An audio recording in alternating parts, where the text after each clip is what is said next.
जब जीव को मनुष्य शरीर में जन्म लेना होता है तो प्रकृति में वर्षा के साथ आता है,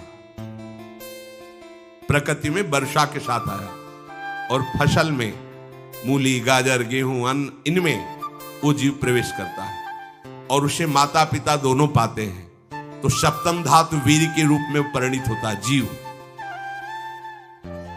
वो वीर कण के रूप में माता के उदर में जब प्रवेश करता है तो एक रात्रि में मां का और पिता का, दोनों का वो जो वीर मिलता है, उस रज और वीर के मिलने से एक कलल सा बनता है।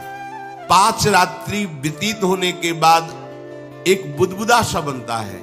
10 रात्रि व्यतीत होने के बाद एक बेर की सी आकृति होती है। फिर उसके बाद उसमें धीरे धीरे मांसपेशियां बढ़ने लगती हैं। 1 महीने में उसके सिर निकल आता है, 2 महीने में हाथ पांव अंगों का विभाग होता है, 3रे महीने में नख, रोम, अस्थि, चर्म, स्त्री पुरुष के चिन्ह प्रकट हो जाते हैं, 4 महीने में मांसादि 7 धातुएं प्रकट हो जाती है, 5वें महीने में चेतना जागृत हो जाती है। जैसे अपने चेतना, ऐसे 5वें महीने में गर्भस्थ शिशु की चेतना जागृत हो गई। जीव है पर चेतना 5 महीने बाद मां के गर्भ में जागृत। अब उसे भूख लगती है, प्यास लगती है, वहां की तापमयी जलन, पीड़ा, छोटे छोटे कीड़ों के द्वारा काटना, 6ठे मास में झिल्ली से लपटा हुआ मां की दाहिनी कोख में कीड़े की तरह तड़पता है। उस समय माता को कड़वे और खट्टे पानी की लालसा होती है, जिससे उसके अंगों में जाकर भयंकर जलन होती है। यह है भोग। वो कृमि कीड़े की तरह तड़पता है। मलमूत्र के गड्ढे में बीच में झिल्ली में बंधा हुआ वो जीवात्मा सुकुमार तो होता है, वहां के कीड़े उसे नोचते छोटे छोटे, वो तड़पता है। माता प्रसन्न होती कि जब बच्चा हिलता है बोले है, उसकी दुर्गति हो रही, वहां भयंकर कष्ट पा रहा है। ऐसा क्लेश होता है कि क्षण क्षण में बेहोश होता रहता है।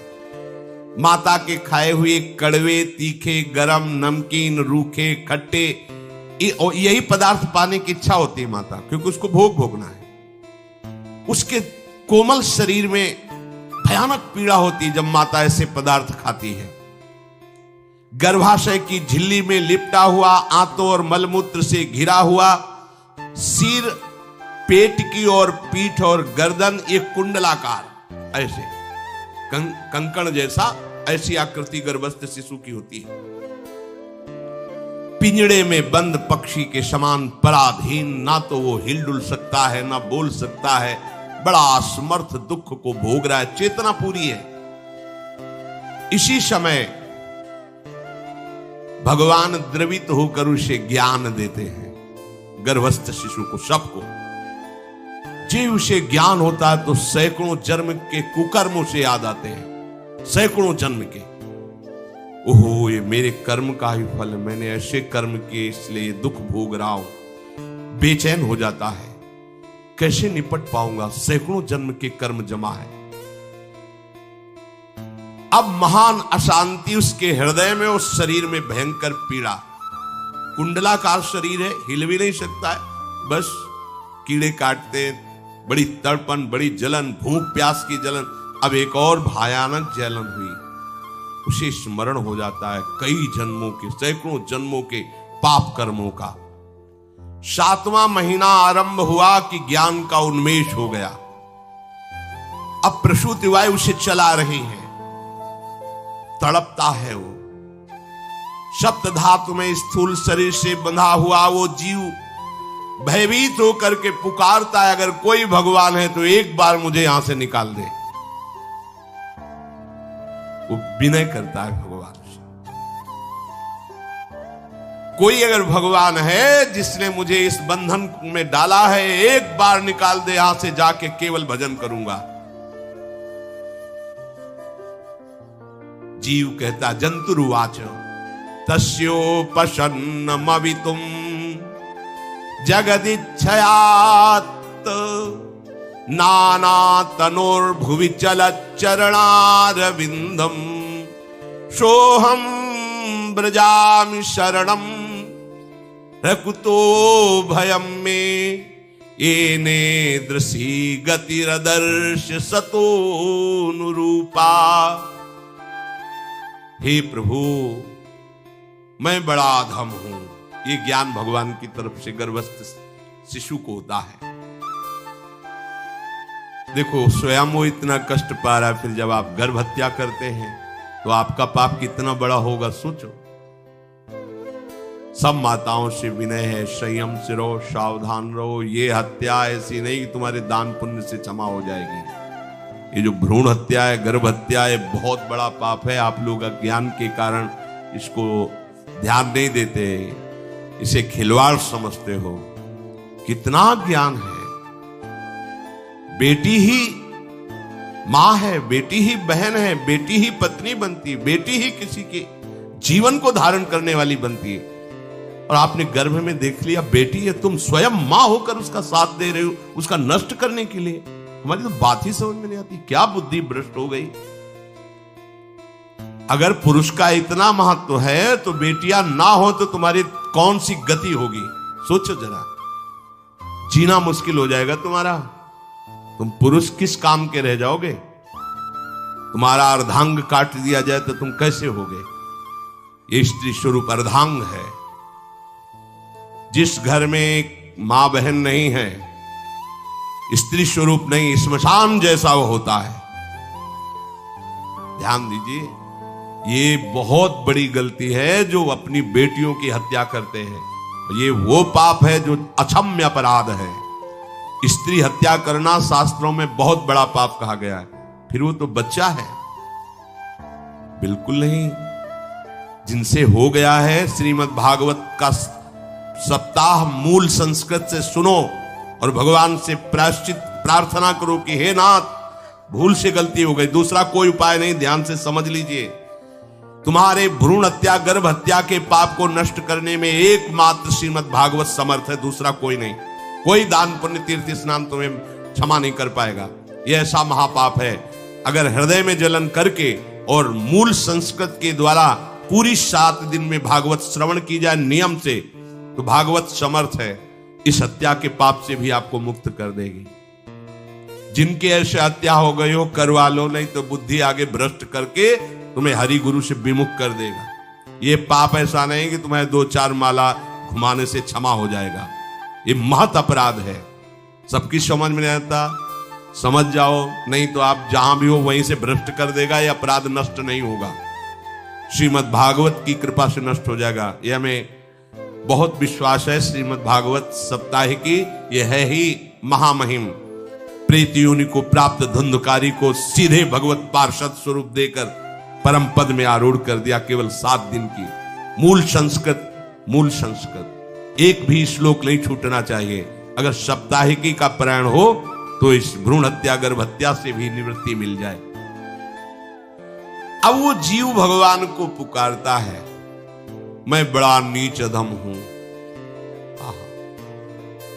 भगवान, आपने जो मुझे गति दिखाई है तो मेरे कर्म के अनुसार ही है, आपका इसमें कोई दोष नहीं।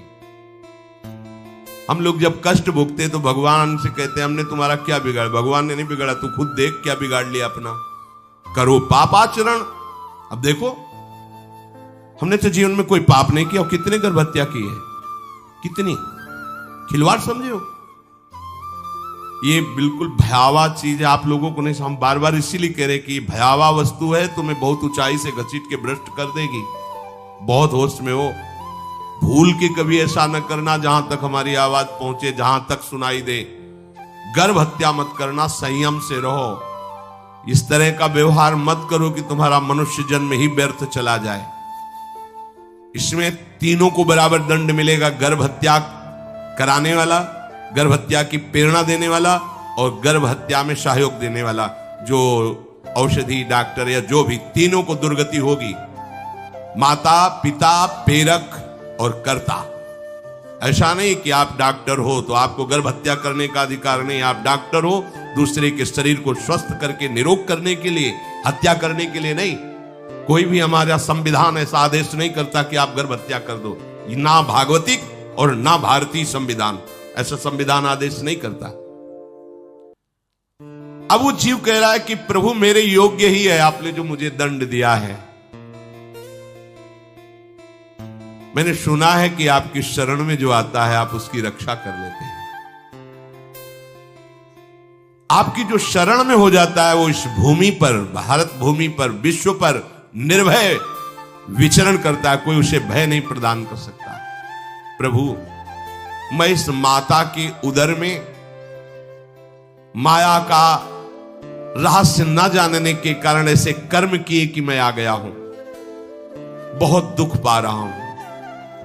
हे निर्विकार अखंड बोध स्वरूप परमात्मा, मैं बार बार नमस्कार करता हूं। प्रभु, मेरे ऊपर कृपा कर दो। एक बार इस गर्भ से निकाल दो। मैं यहां से बाहर जाकर आपका निरंतर भजन करूंगा। ये वादा करके आए हम प्रभु से सब। प्रभु ने करुणा करके हमें चांस दिया है मनुष्य शरीर। प्रभु, मैं बहुत जन्मों से इस समय स्मृति आ रही देख रहा हूं, कर्मों में भटकता रहा आपसे विमुख होकर के।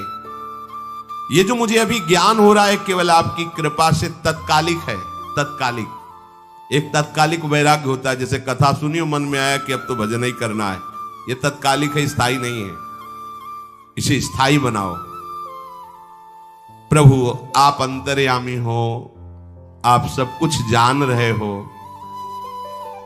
तीनों तापों की शांति के लिए भक्तजन आपका भजन करते हैं। मैं देहधारी होकर जीव माता के उदर में मलमूत्र से रुधिर की झिल्ली में फंसा हुआ माता की जठराग्नि के ताप से जल रहा हूं। प्रभु, एक एक क्षण में यहां विकल होकर केवल इंतजार कर रहा हूं कि किस समय मुझे यहां से निकाला जाएगा। दीन बंधु, यहां से कब मैं निकलूंगा। स्वामिन, आप बड़े दयालु हो। आप जैसे उदार प्रभु ने मुझ गर्भस्थ शिशु को ये ज्ञान दिया। हे दीन बंधु, आप अपनी कृपा से प्रसन्न हो जाइए। प्रभु, एक बार निकाल दीजिए। मैं ऐसा भजन करूंगा कि दोबारा संसार के दुख में नहीं आऊंगा। कपिल भगवान कहते हैं, हे माता, वो गर्भस्थ बालक शिशु भगवान से प्रार्थना करता है। भगवान का आदेश होता है। तत्काल प्रसव वायु धक्का मारती है। जे ही प्रसव वायु धक्का मारती तो उसको ऐसा भयंकर कष्ट होता है, जैसा पीछे लिखा है कि जैसे जिंदा किसी की चमड़ी उतारी जाए, ऐसा मां के गर्भ से निकलते समय उसे कष्ट होता है।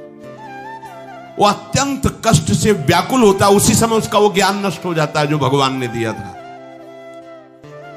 उस समय उसकी श्वास की गति रुक जाती, जैसे किसी का गला दबा दिया जाए तो कैसा लगेगा। ऐसे ही पूरी की पूरी भागवती की स्मृति नष्ट हो गई।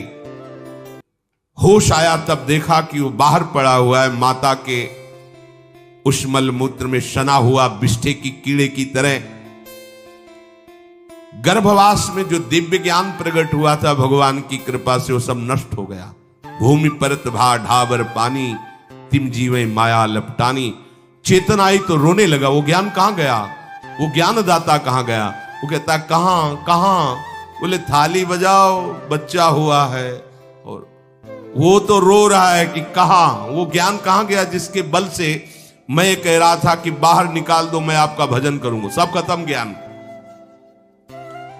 जो लोग उसका अभिप्राय नहीं समझते हैं, वो उत्सव मनाते हैं। बालक हुआ है, वो रो रहा है, वो कहां गया ज्ञान? कहां कहां कहां? छोटा बालक यही लोग कहता कहां? अभी जो ज्ञान उत्पन्न हुआ था, जो अभी भगवान का बोध हुआ था, वो कहां गया? कहां गया? घर परिवार के लोग उसका पालन पोषण करते रहते हैं। उसमें कोई निषेध करने की शक्ति नहीं हो रही। मच्छर काट रहा है, दुख हो रहा है, हटा नहीं सकता बालक। उस जीव को शिशु अवस्था में जब कपड़ों पे लिपेट कर इसे लिटाया जाता है तो इतना कोमल त्वचा होती कि कपड़े भी उसको, जैसे खुजलाहट है, पीड़ा है या जलन है, बिल्कुल कोमल त्वचा होती, कुछ नहीं कर सकता हो, पर रो सकता है। ना खुजलाने की, ना करवट बदलने की, ना उठने की कोई सामर्थ्य नहीं। बड़ा कष्ट पाता है बाल्यावस्था में, क्योंकि त्वचा बड़ी कोमल होती है, डांस मच्छर आदि जीव उसको काटते हैं। गर्भावस्था का कोई ज्ञान नहीं रहा, सिर्फ रोना ही रोना रह रहा था। इस प्रकार उसकी बाल्यावस्था कटी, कौमार अवस्था आई, पौगंड अवस्था, इनमें वो खिलवाड़ में फंस गया। जैसे जैसे बड़ा होता जाता, चेतना, गुनगुना, ये कार, ये प्लास्टिक के ऐसे, उनमें मगन है। देखो ना छोटे बच्चों को, अज्ञानवश इसकी ये अवस्था कट गई। बड़े भाग्यशाली ऐसे भी बच्चे हैं जो तुतला के बोलते हैं, उनकी मैया कहती राधा बोलो, राधा। देखो ये सौभाग्य। प्रणाम है उन माताओं को जो अपने बच्चों को भगवान नाम बुलाते हैं कि आप बोलो श्री हरिवंश बोलो, राधे राधे बोलो। धीरे धीरे उसकी युवा अवस्था पहुंची। इस समय उसके अंदर एक भूत सवार होता है। जवानी का भूत है, ये सबके सवार होता है। अगर मंत्र चल रहा है तो भूत नहीं चढ़ेगा, नाम चल रहा है तो भूत नहीं चढ़ेगा, नहीं तो भूत चढ़ जाता है। ये कुछ भी करवा सकता है भूत, भूत ही तो है ना। वैसे ही पंचभूत लिपट गए, ये ऊपर से जवानी का और भूत सवार हुआ तो जौवन ज्वर के ही नहीं बलकावा। जवानी में कोई भी ऐसा अपराध नहीं जो हो ना जाए। बड़ा भयानक इसमें स्वरूप होता है। इसमें केवल भोग, केवल भोग, एक ही दृष्टि रहती है, भोग भोगना। अज्ञानवश जब भोगों की प्राप्ति में बाधा पड़ती तो भयंकर वो क्रोध करता है, शोकाकुल होकर हिंसा कर बैठता है। जैसी घटनाएं सुनने को मिलती हैं, राक्षसी घटनाएं, ये भूत है जवानी का। जहां कामना में बाधा पहुंची, क्रोध, क्रोध में वो समझ नहीं पाता कि मेरे जैसा ही प्रिय शरीर उसका है जो मैं वर्ताव कर रहा हूं। सदेहेन मानेन वर्धमानेन मन्युना करोति विग्रहम कामी कामेष्वंताय चात्मनः। जैसे जैसे देह बढ़ता जाता है, पुष्ट होता जाता है, वैसे वैसे भोग वासना और अभिमान बढ़ता जाता है। वो काम परवश होकर अपना नाश करना शुरू कर देता है। यौवन, वो फिर खोटी बुद्धि वाला वैसे ही पाप करने लगता है जिन पापों के कारण उसकी दुर्गति हुई थी नरक आदि की, और मां के गर्भ में आया था। देहाभिमान वश निरंतर मैं करूंगा, मैंने भोगा, मैं वो भोगूंगा। उसे ये ज्ञान नहीं रहता कि मैं वादा करके आया हूं कि भजन करूंगा और इस संसार से मुक्त हो जाऊंगा। भूल गया। इसी शरीर से उसको फिर भयंकर कष्ट भोगने पड़ेंगे। इसी का नाम संसार चक्र है। अगर कहीं उसे सत्संग मिल जाए, सन्मार्ग में चल दे, तो माया भेजती है दो प्रकार के लोग उनको भ्रष्ट करने के लिए। एक जिह्वा रसेंद्री को और एक उपस्थेंद्री जनेंद्री के भोगों का समागम भेजती है। फिर ही भोगो। ध्यान रखना, शास्त्र है, सत्य एक एक अक्षर है। जब किसी को सत्संग मिल जाता है तो सत्संग का प्रभाव होता है भगवत मार्ग में रुचि पैदा करना, प्रभु अच्छे लगना, प्रभु का नाम जप करना, सत्य मार्ग में चलना। जब तुम सतमार्ग में चलोगे तो दो प्रकार के लोग भेजे जाएंगे। बढ़िया हलवा, बढ़िया खीर, रबड़ी, लो प्रभु, पाओ, आरोगो। रसेंद्री और फिर जनेंद्री, फ्री, कोई परेशानी नहीं, भोगिए आप। फिर वो ऐसे विषयी पुरुषों का संग करके वैसे ही पहले की तरह फिर पाप करने लगता है। बहुत होश में, बहुत होश में। इनको ऐसे लोगों का संग कराया जाता है जिससे सत्य, शौच, पवित्रता, दया, संयम, लज्जा, क्षमा, यश, मन इंद्री का संयम, ये सब सद्गुण नष्ट हो जाएं, ऐसे लोगों का संग कराया जाता है। ऐसे लोग बहुत हैं। वो आपको पैसा खर्चा करके वो आपको भोग दिलाएंगे, भोगो भैया, आप इनके लिए नहीं भगवत मार्ग में आए हो, आप प्रभु की प्राप्ति के लिए आए हो। बचो, सावधान हो। ये देखो शास्त्र कह रहा है, रसेंद्री और जनेंद्री दो की सुविधा देने वाले लोग मिल जाएंगे। अत्यंत सोचनीय, मूढ़, देहात्मदर्शी ऐसे असत पुरुषों का संग करके भ्रष्ट हो जाता है। अच्छा, वो आग लगा दिए, वो चल दिए, ये नहीं देंगे। कुछ लोग ऐसे होते हैं, 10 दिन अपने पैसे से आपको नशा करवाएंगे, फिर इसके बाद तुम्हें उनके पैरों में गिरना पड़ेगा, फिर मांगने से भी नहीं देंगे, पहले फ्री देंगे। आदत बिगड़ गई। ऐसे लोग मिलेंगे, मुस्कुराएंगे, हंसेंगे, आपको गले लगाएंगे, आपको लगेगा जीवन का सार मिल गया, फिर इसके बाद जूते चलाएंगे, गली में नहीं देखने देंगे। अब तुम्हारी वृत्ति बिगड़ गई, तुम उधर ही ताको, होश में, होश में। इस जीव को किसी और के संग से ऐसा बंधन, ऐसा मोह नहीं होता जैसा कामिनियों के संग से होता है। भगवान कपिल देव जी कह रहे हैं, न तथास्य भवेन्मोहो बंधश्चान्य प्रसंगतः योषित संज्ञाद यथा पुरुषो यथा तत्संग संगता। कामी पुरुषों का, कामिनियों का संग जैसा परमार्थ भ्रष्ट करता है, वैसा और किसी से नहीं हो सकता।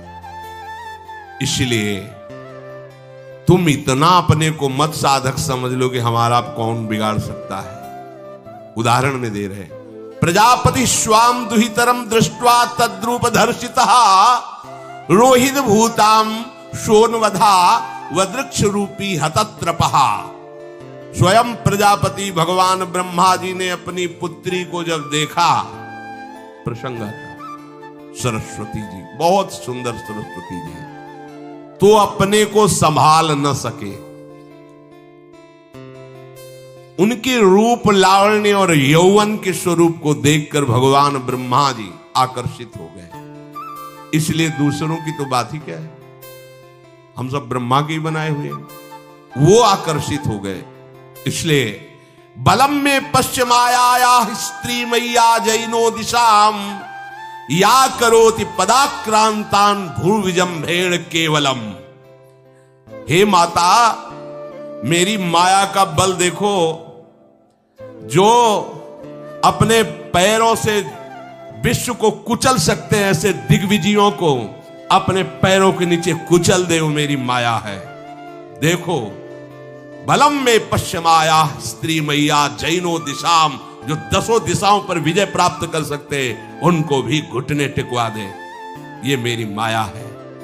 संगम न कुर्यात् प्रमदा सुजातु योगस्य पारम परमारुरुक्षुः मत्सेवया प्रतिलब्धात्म लाभो वदन्ति या निरय द्वारमस्य। श्री भगवान कह रहे हैं, अहो मेरी इस माया का बल देखो। इसलिए जो मेरे को प्राप्त करना चाहता है, योगारूढ़ होना चाहता है, भजन में आगे उन्नति चाहता है, उसे चाहिए जो तुम्हें भ्रष्ट करने के लिए इशारे करे, चाहे स्त्री हो चाहे पुरुष, तजिए ताहि कोटि बैरिशम यद्यप परम सने। वो मित्र नहीं, वो माया के द्वारा भेजा हुआ दूत है। चाहे कोई भी हो, होश में तुम समझते हो कि बाजी जीत गए, भाग्य खुल गए, तरस रहे थे भोगों के लिए, मिल गए भोग। अरे नारकी गतियों से बचने के लिए तुम्हें अवसर मिला था, फिर नरक जा रहे हो। तुम समझते हो कि इसको भोग ले तो सुखी हो जाए, उसको जो भोग रहा है वो समझता है उसको भोग ले तो सुखी हो जाए, उसको वो पूरी सृष्टि इसी भ्रम में फंसी हुई है। होश में हो जाओ। जो परम पद चाहता है, भजन करना चाहता है, ठीक से मार्ग में चलना चाहता है, उसे शब्द भगवान के याद कर लेने चाहिए। चाहे वो स्त्री हो चाहे पुरुष, जो तुम्हें गंदी बातें सिखाए, गंदी बातें दिखाए, गंदी बातें करने के लिए प्रोत्साहन दे, जाके संग कुमति मति उपजय करत भजन में भंग तजोरे मन हरि विमुखन को संग। गृहस्थ हो तो धर्म के अनुसार अपनी पत्नी मात्र में सीमित रहो। ये उद्दंडता तुम्हारा नाश कर देगी। ये जो आज नई रीतियां चल रही हैं, ये भगवान ब्रह्मा जी ने अपने पुत्रों को बुलाया। चारों युग ये पुत्र हैं भगवान ब्रह्मा के, सतयुग, त्रेता, द्वापर, कलयुग। सतयुग से कहा भाई हमने रचा है नरक, तुम्हारा स्वभाव सत्य में स्थित होना है, इसलिए हमारी आज्ञा का पालन करो कि नरक खाली भी नहीं रहना चाहिए। तो उनका पिताश्री, जब हमारा स्वभाव आपने ही रचा है तो मेरे राज्य में कोई नरक जाए, भूल चूक से किसी को नरक नहीं जाने देंगे। त्रेता से कहा तो उन्होंने कहा कोशिश करेंगे अपने बड़े भाई का अनुगमन करने की। द्वापर से कहा तो उन्होंने कहा कोशिश करेंगे आपकी आज्ञा का पालन करने की। समझना। लेकिन जब कलयुग आया तो मुस्कुरा के बोला, पिताश्री जैसे बड़े भैया ने कहा मेरे राज्य में कोई नरक मेरी जानकारी में नहीं जा पाएगा, ऐसे ही मेरे राज्य में कोई स्वर्ग या परम पद मेरी जानकारी में नहीं जा पाएगा। मैं सीधे हाउसफुल करूंगा नरक। देख लो ना, शराब पीना, व्यभिचार करना, जुआ खेलना, चोरी करना, हिंसा करना, इसके प्रधान स्थान है। ब्रह्मा जी से कहा आप चिंता मत करो, जैसे बड़े भैया कहते हैं कि हमारे राज्य में कोई नरक नहीं जाएगा, ऐसे हम आपको वचन देते हैं। अगर हमारी दृष्टि पड़ी तो न स्वर्ग जाने देंगे न परम पद में जाने देंगे। तभी महाप्रभु कहते पाए जान जगत में सब जन कपटी कुटिल कलयुगी टंचू। कलयुग ने सबको देख रखा है, सबको अधीन कर रखा है। अगर बच सकते हो तो एक हरिनाम है, राधा नाम है, जो कलयुग का प्रभाव नहीं पड़ने देगा। इसलिए होश में, चाहे वो पुरुष हो या स्त्री हो, रिश्तेदार हो, नातेदार हो, कोई हो, जिसके संग से भोग वासना बढ़े, भगवत विमुक्ता हो, दूरी बना लो, तत्काल दूरी बना लो। वो मित्र नहीं, वो भारी दुश्मन है, जो तुम्हें फिर वही दुर्गति में ले जाएगा जो गर्भ में वादा किया वो नहीं कर पाओगे। भगवान कह रहे मैं इसलिए मना कर रहा हूं कि ये खुला हुआ नरक का द्वार है। वदंती या निरय द्वारमस्य, निरय माने नरक का द्वार, अस्य माने ये भोग विलासिता खुला हुआ नरक का द्वार है। इसका भाव ये है कि इसमें सुख तो है नहीं, सुख भासता है। भासना और है में अंतर है।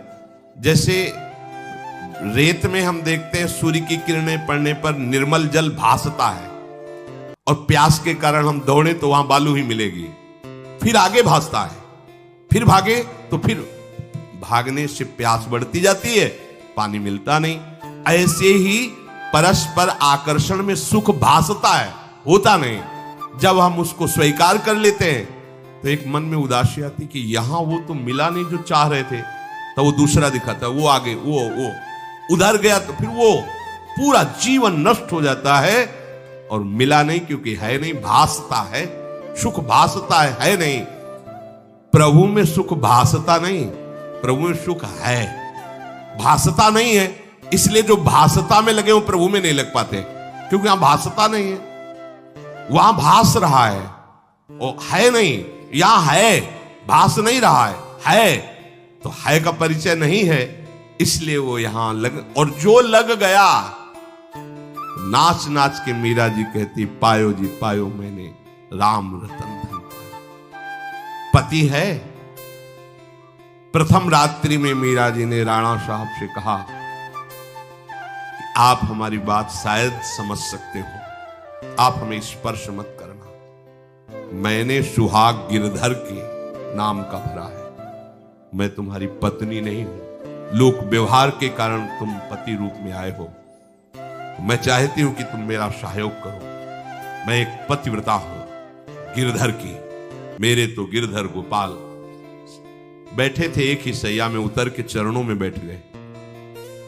मीरा जी के चरण पकड़े के अहो भाग्य, मुझे ऐसे सौभाग्य मिला आपका पति होने का।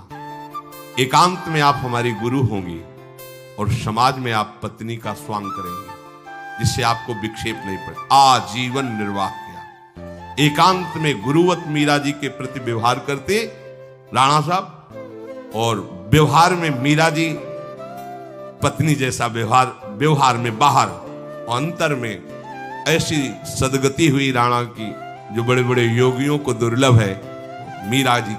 मीरा जी जीवन में कभी भी किसी भोग को स्वीकार नहीं किया। गिरधर के रंग राची, सब भोग चरणों में लुट रहे थे। सोचिए, राज परिवार में ब्याही गई, क्या था? किसी भी सुख की आकांक्षा नहीं। यह है रंग श्री हरि का। है नहीं ना उनमें सुख, जो है सुख वो मिल गया तो फिर भासने की तरफ क्यों बढ़ेगा? इसलिए ये जो मेरी माया है, ये मित्र बनकर पहले सेवा के बहाने से धीरे धीरे पास आती है। आती है का शब्द माया के लिए है। वो किसी भी रूप में होगी। माया का कोई रूप नहीं आज तक वर्णन किया गया। कोई भी रूप हो, वस्तु, व्यक्ति, स्थान, घटना, कुछ भी। उपासक जब समझ नहीं पाता तो वही उसके नाश का कारण बन जाती है। बहुत सावधान। हमें नहीं पता किस रूप में आएगी। जिनको पता है हम उनको अपने पास रखें। वो है नाम राधा राधा, फौरन पता चल जाएगा आपको पक्का। ये ठीक नहीं, बहुत श्रद्धा नहीं, बिल्कुल हटो, बिल्कुल हटो, अंदर से बिल्कुल हटो। नहीं तो कोई समझाने वाला थोड़ी था बचपन से हमें कि भाई पास कोई हो। यही नाम, जहां कहीं कोई प्रियता, कहीं आश्रमों में कहीं कुछ समझ, हटो हटो हटो। ये नाम हटाते हटाते हटाते जहां लगाना चाहिए वहां लगा दिया। नाम अगर है अंगरक्षक तो तुम्हें माया से बचाता रहेगा, क्योंकि जिनकी माया है उन्हीं का नाम है। वो खूब अच्छे से जानता है, माया को पहचानता है। नाम आप नहीं पहचानोगे पक्का, क्योंकि वो बाहर से ही नहीं आती, वो अंदर से भी आती है। ये सब माया के ही पार्षद है। मन बुद्धि चित्त अहंकार सब माया में है। नाम चलेगा तो अंदर और बाहर दोनों जगह सुरक्षित रखेगा। पकड़ लीजिए। वो तिनके में ढके हुए कुएं के समान होती है। पता नहीं चलता कि कितना गहरा कुआं है। ऊपर से तिनके से ऐसा लगता भूमि, जेब पैर रखा गिर गए कूप में, अब निकल नहीं सकते। जब मेरी माया में आसक्त हो जाता है तो अंत समय फिर उसी माया का स्मरण आता है। वही सब मैं अब मोह तोड़ते, अब वो फिर उसी चिंता से फिर वही फंस गया, फिर वही दुर्गति प्रारंभ। हे माता, जो हरि से विमुख हैं उनका ये चक्र चलता रहता है। पुनरपि जननम पुनरपि मरणम पुनरपि जननी जठरे शयनम। इसलिए मुमुक्षु उपासक को चाहिए कि ना कोई भय स्वीकार करो, डरो मत माया से। देखो भगवान के वचन, ना किसी के सामने दीन हो। भक्ति की दैन्यता अलग है, विषयों की दीनता नहीं।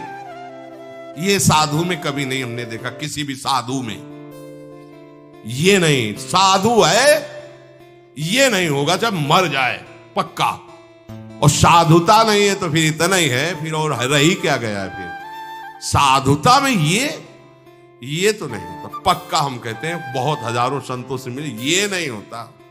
अरे रिद्धियां सिद्धियां मारी घूमती पीछे, वो हाथ फैलाएंगे। हाँ, आचार्य आदेश के कारण रोटी मांगते हुए बड़े बड़े सिद्धों को देखा गया है। टुकड़े रोटी के मांगने, आचार्यों का आदेश है। भिक्षा औषधम अन्नम, भिक्षा रूपी अन्न रूपी औषधि से उदर पोषण करे, ऐसा आचार्य, चाहे वो भगवान शंकराचार्य हो, चाहे आप प्रेम के उपासक हो।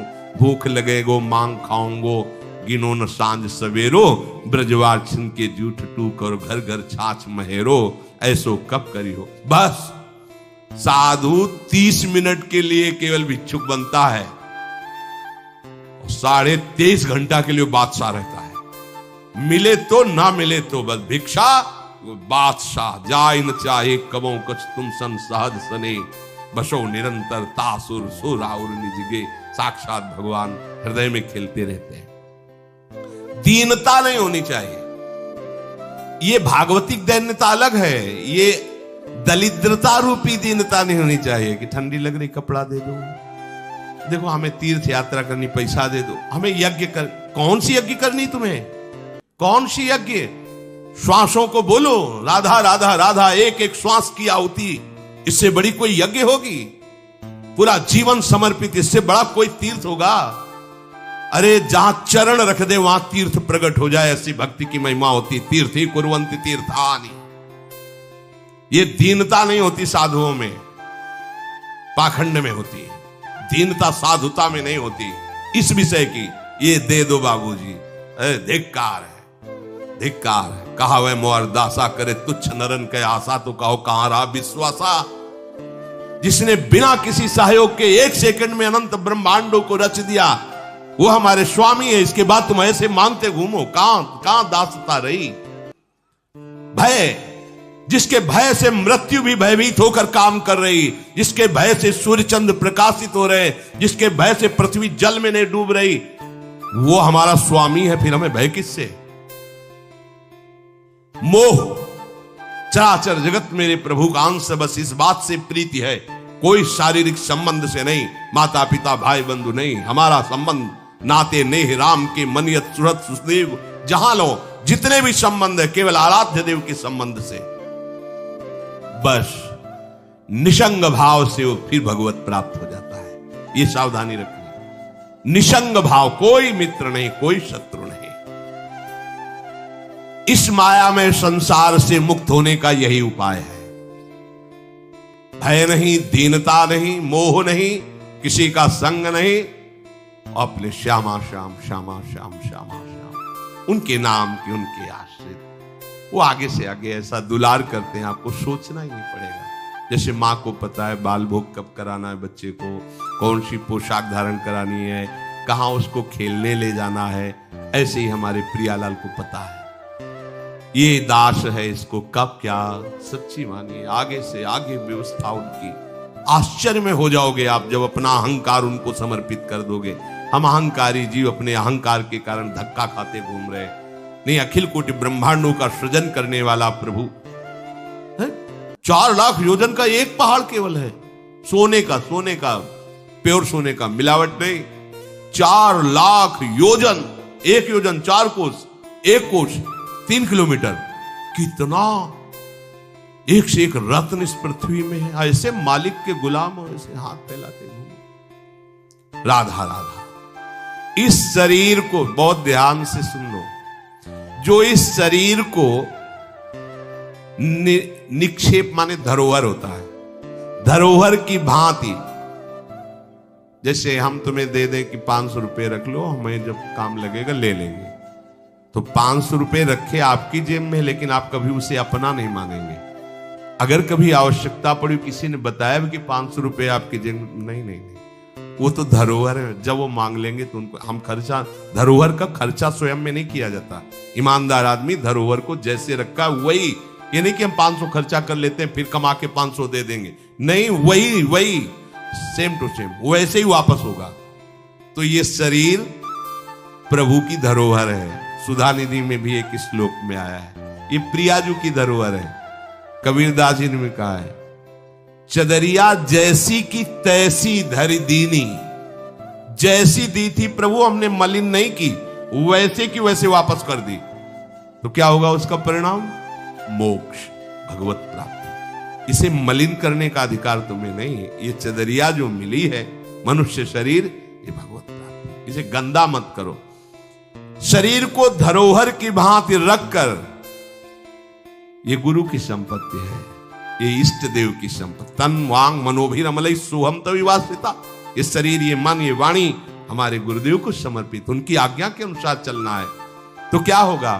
अनासक्ति बढ़ेगी, किसी से कोई राग नहीं, अनासक्त होकर वो भगवत प्राप्त हो जाएगा। एक ही उपाय समस्त दुखों से बचने का, माम उपेत्य है। जो मेरे आश्रित हो गया, मेरा भजन करता है, पुनर्जन्म नहीं होता उसका। क्योंकि दुखालयम अशाश्वतम, संसार में वही जवानी, वही बुढ़ापा, वही रोग, वही योनियों में भटकना। थोड़ा तो थक जाओ। तुम्हें नहीं चाहिए दिव्यता, तो कम से कम इतना समझ लो। फिर वही प्रारंभ वाली बात कहते हैं कि देश विदेश सुख के लिए भटकते हो, तो हम भी तो ऐसे देश की बात कर रहे हैं जहां सुख ही सुख है। जहां काल की भी चाल नहीं है, वो है निकुंज देश। निकुंज देश के राजा हैं श्यामा श्याम। चलो ना वहां, राधा राधा रूपी धन कमाओ, यहां किसी से व्यवहार न करो, प्रेम का व्यवहार भगवत समर्पित करो, राग द्वेष का व्यवहार मत करो, तो इसी जन्म में ये कर्म परंपरा खत्म हो जाएगी। पता नहीं कौन कौन सी योनियों में हमें जाना पड़े मां के गर्भ में। इसलिए भाई, ये आखिरी जन्म होना चाहिए, ऐसा कर लो, ऐसा धन कमा लो जो तुम्हारे साथ चले, वो है राधा नाम। अब जीवन में धोखा ना होने पाए। सबसे प्रार्थना है, बच जाओ, आगे और कलयुग भयानक रूप लेके आएगा, आपसे भजन नहीं होगा।